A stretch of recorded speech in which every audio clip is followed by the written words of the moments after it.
एक मोठी बातमी समोर येते। सुरक्षेच्या कारणास्तव विमान कंपन्यांनी आवाहन केलेलं आहे।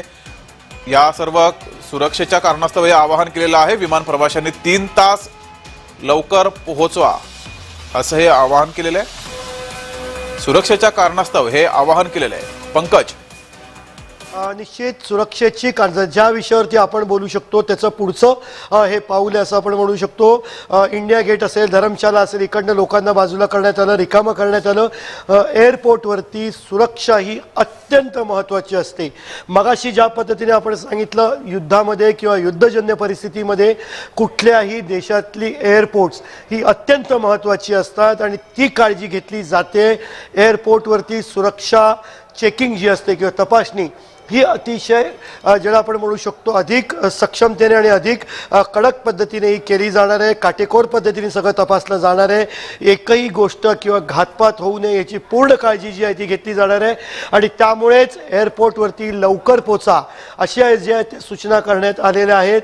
अत्यंत महत्त्वाचा विषय आहे की सुरक्षेच्या दृष्टीनं कधीही घातपात होऊ शकतो। पुन्हा एकदा सांगूया की एअरपोर्ट्स अशा परिस्थितीमध्ये का महत्त्वाचे असतात, कारण एअरपोर्टचा जो धावपट्टी आहे किंवा एअरबेस आहे तो लढाऊ विमानांसाठी, एअरफोर्सच्या विमानांसाठी हा वापरला जाऊ शकतो। तिकडनं भारतीय जी एअरफोर्स आहे तो त्यांची विमानं जी आहेत उडवू शकतो, त्याच्यासाठी हे महत्त्वाचं असतं। मात्र जर का एखाद्याला हल्ला करून त्याला कमजोर करायचं असेल तर आधी त्याच्या एअरबेसवरती हल्ला करणं गरजेचं असतं, कारण एअरबेसवरती हल्ला झाल्यामुळे हवाई हल्ला करण्याच्या दृष्टीने तो देश किंवा ते राष्ट्र कमकुवत होतं आणि त्यामुळेच एअरबेस हे नेहमीच अशा पद्धतीच्या सिच्युएशनमध्ये टार्गेटवरती असतात। आणि याचाच प्रयत्न म्हणून पाकिस्ताननी जम्मू एअरपोर्टवरती प्रयत्न केला हल्ला करण्याचा। अर्थात त्याला प्रयत्नसुद्धा म्हणू शकत नाही, त्यांच्या मनात विचाराला आपण हल्ला करायचा आणि हल्ला करायला सुरुवात झाली तेवढ्यात त्यांना उडवून लावले। म्हणजे एअरपोर्ट हे का टार्गेट असतं हे याच्यातून स्पष्ट होतं। पंकज, खरं तर मॉक ड्रिल संपूर्ण देशभरात ठिकठिकाणी घेतलं गेलं, ते सुद्धा यासाठी महत्त्वाचं होतं, कारण त्यामुळं काही आपण बघितलं जम्मूमध्ये, पंजाबमध्ये असेल किंवा राजस्थान, गुजरात या ठिकाणी अवघ्या काही सेकंदामध्ये तिथे ब्लॅकआउट झालेलं आहे। तिथल्या जनतेने लगेच रिस्पॉन्स द्यायला सुरुवात केली, तर त्यामुळं मॉक ड्रिल हे अत्यंत महत्त्वाचं पाऊल होतं सरकारचं। निश्चित मॉक ड्रिल हे अत्यंत महत्त्वाचं पाऊल होतं, कारण मॉक ड्रिलमध्ये वेगवेगळ्या गोष्टी सांगितल्या गेल्या। सगळ्यात महत्त्वाचं म्हणजे ब्लॅकआउट करणं। ब्लॅकआउट केल्यानंतर अशी जर का युद्धजन्य परिस्थिती किंवा युद्धाची परिस्थिती आली तर नागरिकांनी कसं वागायचं, एकमेकांना कशी मदत करायची, हल्ला झालेल्या भागात जर का तुम्ही असाल तर स्वतःचं संरक्षण कसं करायचं, तुमची बॉडी लँग्वेज कशी असेल, जेव्हा गोळीबार होत असेल तेव्हा तुम्ही जमिनीवरती कसं झोपायचं, एकमेकांना कशी मदत करायची, जर का आपल्यापेक्षा एखाद्या वजनदार व्यक्तीला, जखमी व्यक्तीला उचलून न्यायचं असेल तर खांद्यावरती कशा पद्धतीने उचलून न्यायचं, सुरक्षा यंत्रणेला कसं सहकार्य करायचं, रेस्क्यू ऑपरेशन कसं असू शकतं, या सगळ्या गोष्टीची कल्पना दिली गेली होती। आणि हे निश्चित आहे की हे उगीचच घाबरवण्यासाठी किंवा पाकिस्तानला दम देण्यासाठी नव्हतं। पंकज, काही वेळ थांबवतो, एक महत्त्वाची बातमी समोर येते। पाकिस्तानच्या लष्कर प्रमुखाचे दिवस भरलेले आहेत। पाकिस्तानचा लष्कर प्रमुख असीम मुनीरला ताब्यात घेतलेला आहे। एक मोठी बातमी समोर येते। जो भारताविरुद्ध गरळ ओकत होता तो पाकचा लष्कर प्रमुख, याची हकालपट्टी निश्चित झालेली आहे। त्याला त्याच्या पदावरून हकालपट्टी त्याची होणार आहे। पाकिस्तानच्या लष्कर प्रमुखाचे दिवस भरलेले आहेत। मुनीरला त्याच्या पदावरून हटवण्यात आलेलं आहे अशी सुद्धा माहिती सूत्रांनी दिलेली आहे। असीम मुनीरला ताब्यात घेतलेला आहे, जो भारताविरुद्ध गरळ ओकत होता। पंकज, खरं तर या सिच्युएशनमध्ये, या परिस्थितीत मला हसायला येतं आहे, कारण पाकडे जी वल्गना करत होते, आम्ही हे करू, आम्ही ते करू, लढायला जातात आणि नंतर कळतं की त्याच्या सेनापतीचीच नोकरी गेलेली आहे। अत्यंत ज्याला आपण म्हणू शकतो भारताच्या दृष्टीने आपण ही गोष्ट बघतोय, कशी बघतोय हे महत्त्वाचं आहे। कारण गेले काही दिवस आपण बघतोय पाकिस्तानकडनं वल्गना केल्या जात होत्या, आम्ही अणुबॉम्ब शस्त्र तयार आहे, आमच्याकडे हे तयार आहे, आमचे जे सैन्य प्रमुख त्यांचे लढत होते, बोलत होते आम्ही हे करू, आणि लढाईची वेळ आल्यानंतर कळतंय त्यांच्या सैन्य प्रमुखाचंच पद गेलेलं आहे, त्याला लाथ मारून हकलून दिलेलं आहे। याच्यावरनंच लक्षात येतं की भारताची जी ताकद आहे ती नुसती त्यांनी फक्त अशी एक ज्याला आपण म्हणू शकतो टिचकी वाजवली आणि त्या टिचकीमुळे इतके सगळे परिणाम आता दिसायला लागलेत. ज्या देशाचा ज्या दलाचा प्रमुख याचीच तिकडे शाश्वती नाही आहे, त्यांनी त्याच्या पुढे त्यांनी तयार केलेले सैनिक आणि त्या सैनिकांची ताकद याच्यावरती काय असू शकतं याची कल्पना येते. कारण अशा परिस्थितीमध्ये सगळ्यात जास्त गोष्ट असते ती त्या तिन्ही दलांच्या प्रमुखांच्या मागे देशातल्या नागरिकांनी, शासनाने आणि प्रशासनाने उभं राहणं. मात्र हीच गोष्ट पाकिस्तानमध्ये ज्याला आपण म्हणू शकतो गळपटलेली आपल्याला पाहायला मिळते, कारण त्यांच्या लष्कर प्रमुखावरतीच कारवाई केली आहे. त्यामुळे खरं तर युद्ध सुरू व्हायच्या अगोदर असं म्हटलं जात होतं की 3 ते 4 दिवस पाक भारतासोबत लढू शकेल इतकी पाकची ताकद आहे. मात्र ह्या सध्याच्या घडामोडी आपण पाहतोय, लष्कर प्रमुखानं त्याला हकालपट्टी केलेली आहे. आसिम मुनीर याला ताब्यात घेतलेला आहे आणि त्यांनी त्याला पदावरून काढून टाकलेले. मात्र आसिम मुनीर, पंकज मी तुमच्याकडे पुन्हा येतोच, मात्र एक बातमी पाहूया. आसिम मुनीर अगोदर काय म्हटला होता ज्यामुळे हा संपूर्ण वाद निर्माण झालेला आहे तो सुरुवातीला ऐकूया. पाकिस्तान की कहानी अपने बच्चों को जो है आपने जरूर सुनानी है ताकि वो पाकिस्तान की कहानी ना भूलें. Well, our forefathers they thought that we are different from the Hindus in every possible aspect of life. आज तक इंसानियत की तारीख में सिर्फ 2 रियासतें हैं जो कलमे की बुनियाद पर बनी हैं. पहली जो थी उसका नाम है रियासत तैयबा, क्योंकि तैयबा जो है वो नबी करीम सल्लल्लाहु अलैहि वसल्लम ने उसको नाम दिया था. और जबकि कुरान में उसका नाम है यसरब, या अहले यसरिबा ला मुकाम लकुम फरजिउ, ये कुरान में नाम है उसका, जो आज जिसको मदीना अल मुनव्वरा कहा जाता है. और दूसरी रियासत जो है वो उसके 1300 साल के बाद अल्लाह ताला ने ये आपकी बनाई है कलमे की बुनियाद के ऊपर. तर ह्या वल्गना बघितल्या आपण आसिम मुनीर याच्या. त्यांनी तसंच भारताविरुद्ध गरळ सुद्धा ओकली होती. भारताला आम्ही सहज हरवू असं सुद्धा म्हटलं होतं. मात्र युद्ध सुरू होऊन काही तासच झालेले आहेत तर त्याला त्याच्या पदावरून हाकलून दिलेलं आहे, त्याला त्याच्या पदावरून काढून टाकण्यात आलेलं आहे. त्यामुळे आता पाकिस्तानचा लष्कर प्रमुखाचे दिवस भरलेले आहेत. आसिफ मुनीर याला त्याच्या पदावरून काढून टाकलेलं आहे. एक मोठी आणि महत्त्वाची बातमी समोर येते. आसिफ मुनीरला ताब्यात घेतलेलं आहे. भारतानं फक्त प्रतिहल्ला सुरू केलेला आहे, काही तासच झालेले आहेत प्रतिहल्ल्याला. मात्र काही वेळामध्येच पाकच्या लष्कर प्रमुखाची आपण अवस्था पाहतोय. त्यामुळे पाक सकाळचा सूर्य देखील बघेल की नाही अशी सध्या स्थिती आहे. मात्र भारतानं पाकच्या 13 प्रमुख शहरांना टार्गेट केलेलं आहे आणि या ठिकाणी आता भारताकडून जोरदार हल्ला सुरू आहे. आसिफ मुनीरला त्याच्या पदावरून हकालपट्टी त्याची करण्यात आलेली आहे, पदावरून त्याला काढून टाकण्यात आलेलं आहे. मोठी बातमी आपण पाहतोय. तर पाकनं आधी भारतावर हल्ला करण्याचा केविलवाणा प्रयत्न केला होता, मात्र तो निष्प्रभ घडवला आणि त्यानंतर भारतानं पाकवर जोरदार हल्लाबोल केलाय. आणि या सर्व घडामोडींमध्ये पाकच्या लष्कर प्रमुखालाच पदावरून काढून टाकण्यात आलेलं आहे. आसिफ मुनीर याला पदावरून काढून टाकण्यात आलेलं आहे. तर भारतानं पाकच्या प्रमुख शहरांवर हल्लाबोल करायला सुरुवात केलेली आहे. महत्त्वाच्या शहरांमध्ये सध्या स्फोट सुरू आहेत. क्षेपणास्त्र हल्ला हा पाकमध्ये भारताकडून सुरू आहे.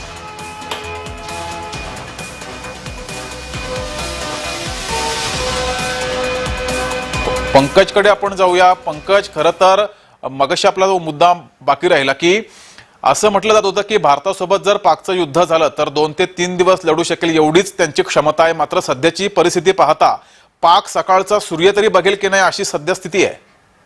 निश्चित आतापर्यंत पाकिस्तानचा जो लढा होता तो बिनबुडाचा आहे हे आता सिद्ध झालंय.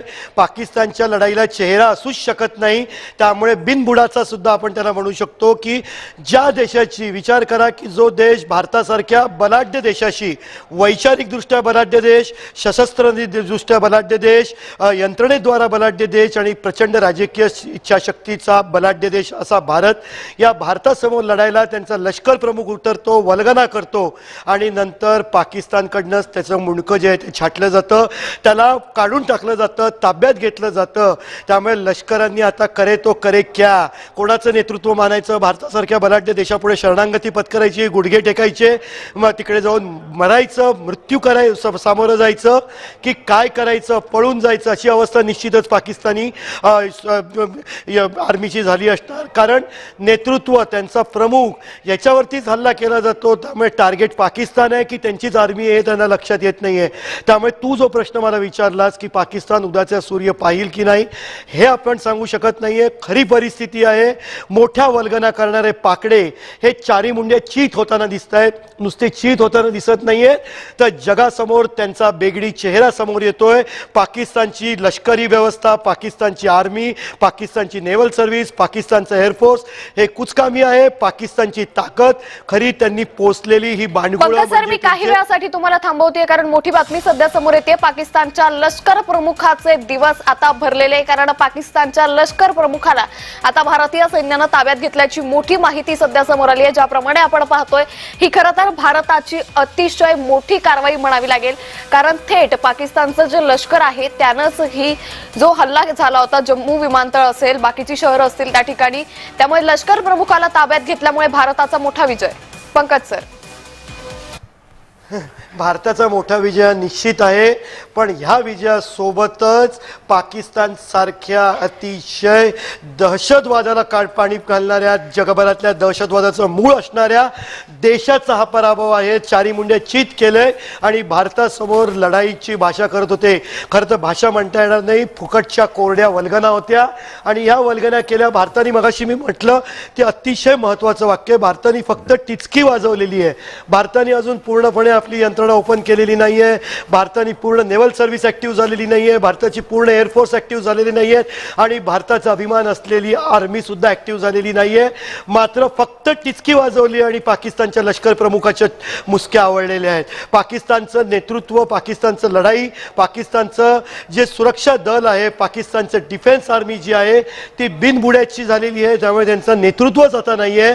त्यामुळे जगभरामध्ये दहशतवादाच्या विरोधी लढाईचं नेतृत्व हे भारताकडे आहे आणि भारताने त्या जगभराच्या दहशतवादाच्या लढाईमध्ये बाजी मारली आहे. जगभरातल्या जो दहशतवाद आहे त्याची वाळवी किंवा त्याचा मुख्य किडा जो आहे तो पाकिस्तान होता हे वेळोवेळी सिद्ध झालंय आणि या पाकिस्तानवरती भारताने हल्ला केलाय. हल्ला करण्याची उद्देश नव्हतं, पाकिस्तानमधल्या लोकांवरती हल्ला करायचा नव्हता. मात्र संयमाचा बांध फुटला.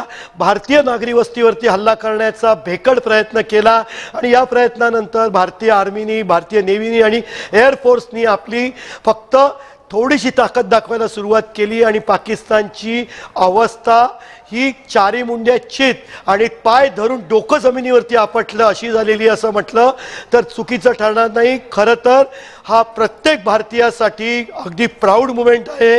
प्रत्येक भारतीयासाठी अभिमानाचा क्षण आहे आणि ज्या भारतीयांचं रक्त या दहशतवादी हल्ल्यात सांडलंय, ज्या भारतीय शहीद झालेले आहेत त्या सगळ्यांना एकदा सगळ्यांनी सॅल्यूट करावी अशी ही वेळ आहे. भारतीय सैनिकांना सॅल्यूट करावी अशी वेळ आहे. भारतीय एअरफोर्सला सॅल्यूट करावी आणि छत्रपती शिवाजी महाराजांचा वारसा घेऊन पुढे जाणाऱ्या भारताच्या नौदलाला सॅल्यूट करावी. सर, मी काही वेळासाठी आणखी एकदा तुम्हाला थांबवते कारण मोठी अपडेट. पाकच्या लष्कर प्रमुखांची आता हकालपट्टी निश्चित असल्याचं सध्या पाहायला मिळतंय कारण एकंदरीतच भारतीय सैन्यानं आता पाकिस्ताननं जो हल्ला केला होता आपल्या नागरी वस्तीवरती हा हल्ला केला आणि त्यानंतर आता भारतानं मोठ्या कारवाईला सध्या सुरुवात केलेली आहे. असीम मुनीरला सध्या भारतीय सैन्यानं ताब्यात घेतलेलं आहे. एकंदरीतच सगळा घटनाक्रम पाहता पाकिस्ताननं सर्वात प्रथम भारताच्या वाकड्यात जात भारतीय नागरी वस्तीवरती हल्ला केला आणि त्यानंतर आता भारतानं देखील चोख प्रत्युत्तर द्यायला सुरुवात केली. तीनही दल असतील, या तीनही दल सज्ज झाले. तीनही दलांकडून पाकिस्तानची कराची असेल, आणखी 11 प्रमुख शहरं असतील यावरती हल्ला करायला सुरुवात केली. एकंदरीतच आणखी खरं तर 12 वाजून गेलेले आहेत आणि त्यानंतर आता आणखी कुठल्या मोठ्या घडामोडी होण्याची शक्यता आहे. तर आणखी एक मोठी बातमी सध्या समोर येते. उरी क्षेत्रामध्ये तुफान गोळीबार सुरू आहे. पाकच्या हल्ल्यानंतर उरीमध्ये नागरिकांचं मोठं नुकसान झाल्याची माहिती सध्या समोर आलेली आहे. त्यामुळे उरीमध्ये सध्या आणखीनच तणावाची स्थिती निर्माण झालेली आहे. भारत पाकिस्तान युद्धजन्य स्थिती निर्माण झालेली आहे. यातच उरीमध्ये तुफान गोळीबार सुरू असल्याची माहिती सध्या समोर येते. उरीमध्ये नागरिकांचं देखील मोठं नुकसान झालेलं आहे. पाकिस्ताननं जो हल्ला केला त्याच पार्श्वभूमीवर आता हा तुफान गोळीबार सुरू झालेला आहे. विमान प्रवाशांनी 3 तास लवकर पोहोचा. सुरक्षेच्या कारणास्तव विमान कंपन्यांनी हे आवाहन केल्याचं सध्या पाहायला मिळतंय. त्यामुळे विमान प्रवाशांसंदर्भात आता मोठी अपडेट समोर आलेली आहे. विमान प्रवाशांनी 3 तास लवकर पोहोचा. सुरक्षेच्या कारणास्तव विमान कंपन्यांनी पर्यटकांना प्रवाशांना हे आवाहन केलेलं आहे. जम्मू विद्यापीठाजवळ 2 ड्रोन पाडलेत. पाकड्याचे सगळे प्रयत्न हे निष्फळ ठरले. पाकड्यांची सर्व अस्त्र हे निष्प्रभ करण्यात आलेली आहे. त्यामुळे एकंदरीतच पाकिस्ताननं जम्मू विमानतळावरती जो हल्ला केला तो आता सगळा अपयशी ठरलेला आहे. भारतीय सैन्याकडून सुदर्शन चक्राच्या मदतीनं हा हल्ला उधळून लावलेला आहे. त्यामुळे जम्मू विद्यापीठाजवळ 2 ड्रोन हे पाडण्यात आले. एकंदरीतच भारतीय लष्करानं ही मोठी कारवाई केली. पाकड्यांचे सर्व डाव हे थेट उधळून लावल्याचं पाहायला मिळालंय.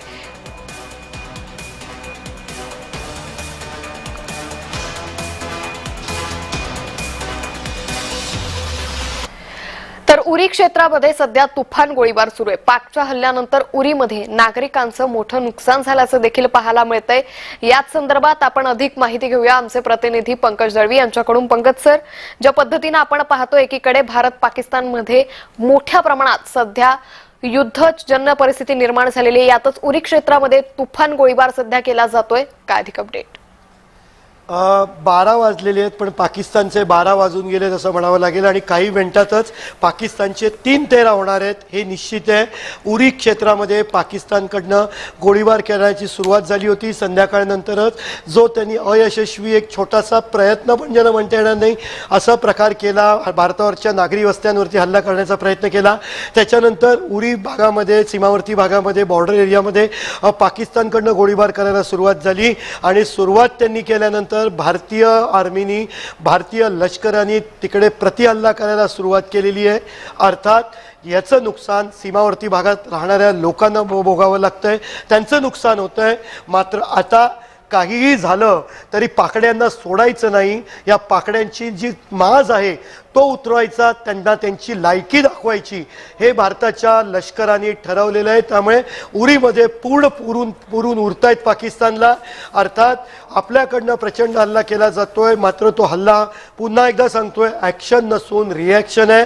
सगळे नियम डावलून पाकिस्ताननी जे हल्ला केला त्याला प्रत्युत्तर दिलं जातंय. सीमावर्ती भागामध्ये जे युद्धबंदीचे नियम असतात ते नेहमीच पाकिस्तानकडनं पायदळी तुडवले जातात. यावेळी सुद्धा ते तुडवले गेल्यानंतर भारताने हल्ला केलाय, गोळीबार सुरू आहे. आणि हे सगळं सुरू असताना पाकिस्तानमध्ये गृहांतर्गत जो कलश आहे किंवा क्लेश जो आहे तो वाढलेला आहे. पाकिस्तानच्या लष्कर प्रमुखालाच पदावरनं हटवत आहेत. निश्चित पंकज सर, ज्या पद्धतीने तुम्ही पण उल्लेख केला की पाकिस्तानला आता चोख प्रत्युत्तर द्यायला भारताकडून सुरुवात झाली. अगदी आता भारतात जरी 12 वाजले तरी खऱ्या अर्थानं पाकिस्तानचे 12 वाजल्याचे चित्र आपल्याला कुठेतरी पाहायला मिळतंय. ज्याप्रमाणे आपण पाहतोय आता पुढच्या काही 1-2 तासात, कारण सकाळ व्हायला अगदी 5 तास उरलेले असं आपण म्हणू शकतो, आणि या 5 तासात आणखी कुठल्या मोठ्या घडामोडी होऊ शकतात. गृह मंत्रालयाची जी बैठक आहे, संरक्षण मंत्र्यांनी जी बैठक घेतलेली, या पार्श्वभूमीवर भारताची पुढची भूमिका नेमकी कशी आहे या संदर्भात काय अधिक माहिती? अंकिता, तू एक विचारलंस की 4-5 तासातच पहाट होणार आहे. मात्र ही पहाट ही दहशतवादी विरोधी हल्ल्याची आणि दहशतवादी लढाईच्या विरोधी नेतृत्वाची पहाट असणार आहे. जगभरातलं नेतृत्व या दिवसानंतर जी पहाट होईल ती भारत जगभरातल्या लढाईतला, दहशतवादाच्या विरोधातल्या लढाईचा एक मोठा प्रतिनिधी म्हणून, ज्याचा झेंडा त्याच्या हातात असेल असा देश म्हणून ही पहाट होणार आहे. त्यामुळे ही निश्चितच महत्त्वाची पहाट असणार आहे. अर्थात पाकिस्तानची काळ रात्र ही ह्याच्या पुढे लिहिलेली आहे. तू दुसरा प्रश्न विचारलास की कशा पद्धतीने बैठका होतील, उच्चस्तरीय बैठका कशा होतील. घडामोडी प्रचंड घडतायत. कशा पद्धतीनं घडामोडी पुढच्या असतील, पुढची पावलं काय असतील, ह्याच्यासाठी हाय लेवलची बैठक होईल. मात्र एक गोष्ट अंकिता, पुन्हा एकदा तू विचारलंस की कशा बैठका होतील, तर भारतामध्ये जी एकात्मता आहे, एकता आहे, एकी आहे, ही पुन्हा एकदा दिसून आली जेव्हा भारताचा समोर वल्गना करणाऱ्या पाकिस्तानमध्ये त्यांची आपापसात लढाई सुरू असताना अभिमानाने आपण सांगू शकतो, एरवी आपली एकमेकांची राजकीय लक्तरं काढणारे सर्व राजकीय पक्ष हे भारत सरकारच्या मागे, भारतीय डिफेन्स यंत्रणेच्या मागे, भारताचे पंतप्रधान नरेंद्र मोदी यांच्या मागे, भारताचे गृहमंत्री अमित शाह, संरक्षण मंत्र्यांच्या मागे, प्रत्येकाच्या मागे ठामपणे उभी आहे आणि ह्यालाच भारत म्हणतात, ह्यालाच हिंदुस्थान म्हणतात, जे अखंडतेचे दाखले आपण दिले निश्चित जातात. पंकज सर, त्यामुळे एकंदरीतच अखंडतेचं प्रतीक असलेलं या भारतात सध्या या भारताचा महत्वाचा भाग असलेला म्हणजे इंडिया गेट हा सुरक्षेच्या कारणास्तव दिल्ली पोलिसांनी आता रिकामा केल्याची माहिती सध्या समोर येते. त्यामुळे इंडिया गेट हे रिकामं करण्यात आलेलं आहे. सुरक्षेच्या कारणास्तव खबरदारीचा उपाय म्हणून ही पावलं उचलण्यात येत आहे. त्यामुळे एकंदरीतच भारतातल्या 3 प्रमुख शहरांवरती पाकिस्तानकडून हल्ल्याचा प्रयत्न करण्यात आला आणि त्यातच आता भारतातली जी प्रमुख शहरं आहे, एकीकडे मुंबई असेल तर दुसरीकडे दिल्ली असेल, या ठिकाणची ज्या ठिकाणी पर्यटकांची मोठी वर्दळ असते त्या ठिकाणी आता ती ठिकाणं रिकामं करण्यास सुरुवात झाल्याचं सध्या पाहायला मिळतंय. तर दिल्लीमधल्या इंडिया गेट परिसर हा रिकामा करण्यात आल्याची मोठी अपडेट सध्या समोर आलेली आहे. त्यामुळे एकंदरीतच भारतातील हालचालींना सध्या वेग आल्याचं चित्र पाहायला मिळतंय. पंकज सर, ज्याप्रमाणे आपण बोलत होतो की आंतरराष्ट्रीय स्तरावरचा जर विचार केला तर एकीकडे भारताला या कारवाईनंतर अनेक देशांकडून, अमेरिका असेल, इटली असेल, रशिया आणि फ्रान्सचा तर पाठिंबा भारताला होताच. मात्र दुसरीकडे चीननं मात्र पाकिस्तानला पाठिंबा दिला होता. कुठेतरी आता भारतानं जो पाकिस्तानवरती हल्ला केलेला आहे याच पार्श्वभूमीवर आता चीन भारताविरोधात काही कारवाई करू शकतो का? निश्चित भारताविरोधात चीन नक्की काय भूमिका घेतो हे महत्त्वाचं आहे. पण काल रात्री भारतीय उच्चस्तरीय अधिकाऱ्यांनी चीनच्या उच्चस्तरीय अधिकाऱ्यांशी चर्चा केल्याची माहिती मिळते. आणखी एक माहिती अंकिता आपण द्यायला सुरुवात करूया. पाकिस्तानची पुन्हा एकदा कोंडी करण्याचा प्रयत्न होतोय. बलुचिस्तान फायटर फ्रंट कडनं पाकिस्तानवरती हल्ला करायला सुरुवात झाल्याची माहिती निश्चित पंकज सर, मी काही वेळासाठी तुम्हाला थांबवते कारण मोठी बातमी. बलुचिस्तान स्वातंत्र्य योद्ध्यांनीही पाकड्यांची ठासली असल्याचं सध्या पाहायला मिळतंय. बलूच लिबरेशन आर्मी कडून डेरा बुटी इथं हल्ला करण्यात आलेला आहे. मोठी बातमी सध्या समोर येते. तर बलूच लिबरेशन आर्मीनं देखील आता पाकिस्तानची चांगलंच ठासल्याचं चित्र सध्या पाहायला मिळतंय. त्यामुळे एकंदरीतच बलुचिस्तानमध्ये पाकिस्तान विरोधी हे चित्र पाहायला मिळत होतं. पाकिस्तानी झेंडे देखील यावेळी काढण्यात आले होते, बलुचिस्तानचे झेंडे लावण्यात आले होते. बलुचिस्तानमध्ये पाकिस्तान विरोधी नागरिकांची मानसिकता समोर येत होती. यातच आता बलुचिस्तान लिबरेशन आर्मीनं देखील डेरा बुटी इथं हल्ला केलेला आहे. एकंदरीतच पाकिस्तानची सगळ्याच बाजूनं कोंडी झाल्याचं चित्र पाहायला मिळत आहे. पंकज सर, एका शब्दात सांगेन, पाकिस्तान का हुक्का पाणी बंद अशी अवस्था करायचा प्रयत्न झालाय. कारण गॅस फील्डवरती त्यांचा हल्ला केल्याची माहिती मिळते. म्हणजे तिकडची गॅस पाईपलाईन उद्ध्वस्त केली. एका बाजूने सिंधू पाणी करार रद्द केल्यामुळे पाकिस्तानला घशाला कोरड पडली आणि आता गॅस पाईपलाईनवरती सुद्धा हल्ला केलेला आहे. त्यामुळे पाकिस्तानची जे आपण म्हणतो जैसे ज्याची कर्म तैसे फळ ईश्वर, तेच सुरू झाले असं आपण म्हणू शकतो.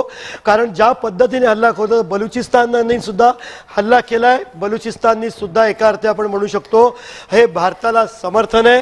दहशतवाद विरोधी कारवायांना समर्थन आहे आणि दहशतवादाच्या विरोधात ठामपणे भारत उभा राहिला आणि भारताला हे समर्थन आहे असं म्हणू शकतो. पाकिस्तानवरती बलुचिस्तान फ्रंटनी हल्ला केलेला आहे. तिकडनं त्यांची कोंडी करण्याचा प्रयत्न करतायत. नेहमीच बलुचिस्तान हे पाकिस्तानमधले संबंध आपण बघितले आहेत. त्यांना पाकिस्तानमधून वेगळं व्हायचं आहे. पाकिस्तानवरती त्यांचा राग आहे. कायम त्यांच्यावरती अन्याय झाल्याची त्यांची भूमिका आहे. अनेक फ्रंटवरती, अनेक आघाड्यांवरती त्यांच्यावरती अन्याय झाल्याची आघाडी त्यांची जी आहे ती धारणा, आणि त्यातूनच त्यांनी आता हा हल्ला केलेला आहे. त्यामुळे बलूच लिबरेशन जी आर्मी आहे त्यांच्याकडनं हा जो हल्ला आहे तो केला गेलेला आहे. त्यामुळे पाकिस्तान यांच्या कर्माची फळं आता त्याला भोगावी लागणार आहेत. अर्थात या प्रश्नाची सुरुवात आपण चायनाकडनं केली होती. चायनाकडून किंवा चीनकडून भारताला, पाकिस्तानला माफ करा, शस्त्रास्त्र पुरवली गेलेली आहेत. मात्र या लढाईत चीन ही भारताची बाजू घेणार, पाकिस्तानची बाजू घेणार की तटस्थ भूमिका घेणार हे महत्त्वाचं असणार आहे. भारताच्या दृष्टीनं ही अत्यंत महत्त्वाची भूमिका आहे आणि या बाबतीतली राजकीय शिष्टाई करण्याचा प्रयत्न भारतापासून काल रात्रीपासूनच भारतामध्ये सुरू झालेला आहे. भारताच्या प्रमुख नेत्यांनी, संरक्षण खात्यातल्या प्रमुख अधिकाऱ्यांनी चीनमधल्या दूतावासाशी, तिकडच्या उच्चस्तरीय अधिकाऱ्यांशी आणि तिकडच्या संबंधित लोकांशी चर्चा केल्याची सुद्धा माहिती आहे. त्यामुळे भारत आता देशामध्ये असलेलं जगामध्ये असलेलं आपलं पॉलिटिकल वेटेज जे आहे ते सुद्धा ॲक्टिव्ह करणार आहे. कारण भारताचे पंतप्रधान नरेंद्र मोदी हे गेले काही वर्ष वेगवेगळ्या देशाच्या भेटी घेत आहेत. त्यांनी आपलं एक स्वतःचं नेटवर्क तयार केलं आहे, स्वतःची एक लोकांशी रिलेशन मेंटेन केलं आहे. त्याच रिलेशनचा उपयोग आता राजकीय दबाव टाकण्यासाठी आणि भारताला समर्थन देण्यासाठी आणि समर्थन जर का दिलं जात नसेल तर तटस्थ भूमिका घ्यावी यासाठी वापरलं जाईल निश्चित. अशी पूर्णपणे खात्री वाटते. निश्चित पंकज सर, ज्या पद्धतीने आपण पाहिलं की अगदी